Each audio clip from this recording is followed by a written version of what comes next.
대통령과 정부의 가장 중요한 사명은 국가와 국민을 지키는 것이다.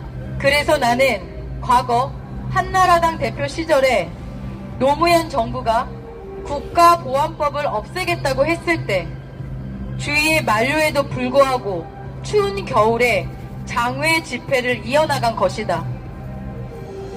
노 대통령이 서해 북방 한계선 NLL은 우리의 영토선이 아니다며 대북 유화적 자세를 취했을 때도 서해 교전에서 NLL을 사수하기 위해 전사한 6명의 장병은 무엇을 위해 싸운 것이냐고 강하게 비판했다. 나중에 얘기지만 2016년 한일 지소미아 군사정보보호협정을 체결했을 때도 마찬가지다. 논란이 있을 텐데 이것을 해도 괜찮을까? 찬반 여론이 어느 정도일까를 고민하기 시작하면 모든 것이 다 부담이 될 수밖에 없다. 결정에 따르는 비난을 염려하기보다는 최선을 다해 설득하고 어떨 땐 일부의 반대에도 강행할 수밖에 없는 경우도 있다. 국정원이 압수수색을 시작하자 통진당은 격렬하게 반발했다. 압수수색 당일 종적을 감췄다가 이튿날 나타난 이석기 의원은 진보 민주 세력을 탄압하려는 국정원의 날조 조작 사건이라며 잡아댔고 당 차원의 항의 집회를 이어갔다. 어느 정도 예상된 반응이었다. 해방 이래 친북, 종북 세력은 한 번도 스스로 혐의를 인정한 적이 없다. 그렇기 때문에 국정원도 몇 년에 걸쳐 은밀하게 조사를 벌여 증거를 확보한 것이다.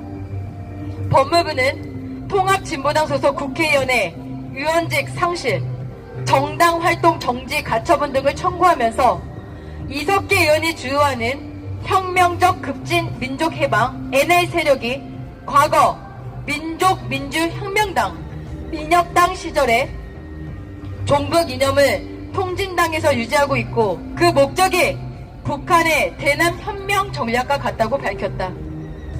애초부터 통진당 해산이라는 시나리오를 짜놓고 시작한 일은 아니었지만 법무부의 건의에 따라 정당 해산 심판 청구까지 진행되면서 여론의 관심은 더욱 커졌다. 헌재는 2013년 12월 24일 첫 준비기일을 연 이후 매달 2차례씩 공개 변론을 진행했고 법무부는 2,907건, 통진당은 908건의 서면 증거를 제출했다. A4 용지 16만 7천 쪽에 해당하는 기록은 종이 무게만 888kg, 높이는 7, 8m에 달했다고 하니 엄청난 양이었다. 나는 12월 19일로 잡힌 헌재의 선고가 국론 분열이 되지 않는 방향으로 나오기를 바랬다. 다행히 8대1이라는 압도적인 차이로 통과됐고 이로써 통합진보당은 공식 해산됐다.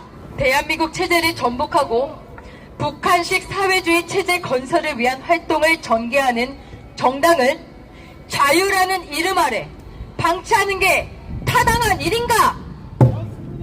나는 정치활동을 하다가 통진당 세력을 처음 접한 이래 늘 이런 염려와 불안을 떨쳐버릴 수 없었다.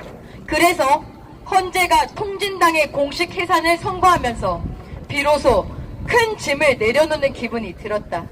이에 대해 나는 2014년 12월 23일 국무회의에서 헌법 수호 의지를 담은 역사적 결정이라고 평가했다.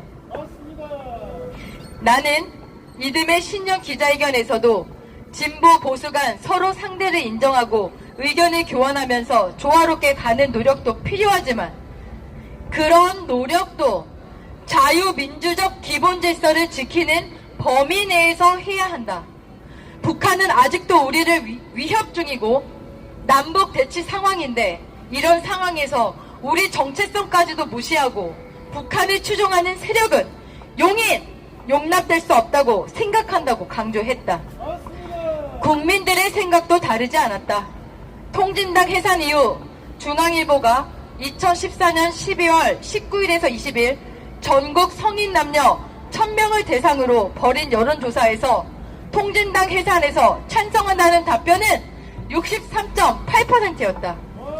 반면에 제1야당인 새정치민주연합은 떨떠름한 반응이었다. 문재인 당시 새정치민주연합 비상대책위원은 12월 10일 열린 단 비상대책회의에서 통합진보당 정당 해산 심판 청구는 정치적 결사 자유에 대한 중대한 제약이라고 주장했다. 위기 상황이 되면 어떤 단체나 사람의 본질이 가장 확실하게 표출되는 법이다. 평상시에는 평범하게 보여도 위기가 닥치면 그동안 가려졌던 실체가 딱 드러나게 돼 있다. 정당은 정권 창출을 목적으로 하는 정치 집단으로 나라 전체의 국정을 맡을 수 있는 조직이다. 그렇기에 정당의 본질이 무엇이냐는 굉장히 중요한 문제다. 제2차 세계대전 당시에 독일 사례가 보여주듯 정권을 잡은 정당의 정체성에 따라 국가의 운명이 좌우될 수